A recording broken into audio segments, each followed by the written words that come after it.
యాదాద్రి శ్రీ లక్ష్మీ నరసింహస్వామి బ్రహ్మోత్సవాల్లో భాగంగా 3వ రోజు మత్స్యావతారంలో లక్ష్మీ సమేత నారసింహుడు ఆలయ మాడవీధుల్లో ఊరేగారు. అంతకుముందు పురోహితులు 2 గంటల పాటు ప్రత్యేక పూజలు చేశారు. ఈ మహోత్సవంలో భక్తులు పెద్ద సంఖ్యలో పాల్గొన్నారు.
మధ్యలో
विश्वस्य बृहतो बृहतरश्वस्य विश्वस्य बृहतः विश्वस्य बृहतो बृहतम् मातस्य वर्तनिं वर्तनिं मातस्य वर्तनिमुरोर्वर्तनिं मातस्य वर्तनिमुरो నారసింహుడు 4వ అవతారమైతే భక్తజన రక్షార్థమే విచేసినటువంటి అవతారం నృసింహావతారమైతే వేదాలను రక్షించడం కొరకే వచ్చినటువంటి అవతారం ఈ మత్స్యావతారం. శ్రీమన్నారాయణుడు మంగళం కూడా సింధవే మంగళానాం నివాసాయ యాదాద్రీషాయ మంగళం.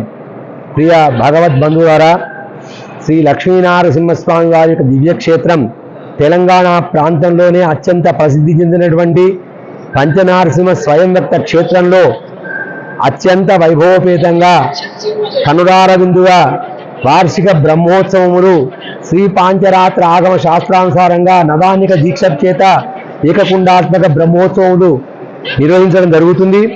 ఈరోజు స్వామివారి యొక్క సన్నిధిలో వేద పారాయణములు, అలాగే రామాయణ ఇతిహాస భారత భాగవత పురాణ మూలమంత్ర అనుష్ఠాన జపాలను ఋత్విక్ వరేణ్యుల చేత 108 మంది ఋత్విక్కుల చేత ఈ యొక్క కార్యక్రమాలను ప్రారంభించడం జరిగింది. అలాగే ధార్మిక సాహిత్య సంగీత మహాసభలు ఎంతో మంది పండిత వరేణ్యుల చేత ఈ యొక్క ఉత్సవాలను నిర్వహించుకోవడం జరుగుతుంది. ఈరోజు విశేషంగా ప్రథమంగా అలంకారంగా స్వామి నృసింహస్వామి వారు దశావతారాలలో మొదటి అవతారమైనటువంటి మత్స్యావతారంలో పురవీధులలో ఊరేగించి భక్తులందరికీ కూడా కనువిందుగా అలంకారంలో దర్శనమిచ్చారు. ఈరోజు దశావతారాలలో మొదటైనటువంటి మత్స్యావతారాన్ని మనం సేవించుకోవడం జరిగింది. మత్స్యావతారం యొక్క విశేషము వేద ఉద్ధరణకై వచ్చినటువంటి అవతారమే మత్స్యావతారం. వేదములను రక్షించడం కొరకు స్వామివారు సోమకాసురుడు అనేటువంటి రాక్షసుని సంహారం చేసేసి వేదాలను రక్షించి మనందరికి కూడా ఇచ్చినటువంటి అవతారం అత్యంత విశేషమైనటువంటిది. మన జ్ఞానాన్ని ప్రసాదించినటువంటి అవతారమే మత్స్యావతారం. దుష్ట శిక్షణ శిష్ట రక్షణార్థమై ప్రతి విషయంలో కూడా ఆయా సమయాలలో అణువులో అణువై పరమాణువై ఎక్కడ అంటే అక్కడ స్వామివారు ఆవిర్భవించి అందరినీ రక్షిస్తూ దుష్టులను శిక్షిస్తున్నటువంటి ఈ యొక్క విష్ణుమూర్తి అవతారాలలో మత్స్యావతారం అత్యంత విశేషమైనటువంటిది. ఈరోజు ఆ మత్స్యావతారంలో ఉన్నటువంటి ఆ నృసింహస్వామిని దర్శించిన మాత్రమే జ్ఞానం కలుగుతుంది, శక్తి వస్తుంది. అలాగే శరీరంలో ఉన్నటువంటి కామ క్రోధ లోభ మోహ మదమాస అనేటువంటి వాటిని పారదోలి చక్కని సాత్వికమైనటువంటి మనస్సును కలిగించే జ్ఞానాన్ని ఇచ్చేటువంటి అవతారం. అలాంటి లక్ష్మీనరసింహుడు మన అందరికి కూడా చక్కని జ్ఞానాన్ని ప్రసాదించుగాక అని ప్రార్థిస్తున్నాం. సాయంకాలము శేషవాహనంలో స్వామివారు విశేషంగా నృసింహులు స్వామి ఆ శేషవాహనంలో పురవీధుల్లో ఊరేగుతారు. ప్రప్రథమంగా ఈరోజు బంగారుమయమైనటువంటి ఆ శేషవాహనంలో స్వామివారు అద్భుతంగా అలంకరించుకొని మన అందరినీ కూడా ఆశీర్వదించడం కొరకు పురవీధులలో ఊరేగుతాడు. భక్తులందరూ కూడా ఆ శేషవాహనారుడు నరసింహస్వామిని దర్శించి తరించి స్వామి యొక్క అనుగ్రహానికి పాత్రులవుగాక. స్వస్తి సమస్తన్మంగళాని భవంతు.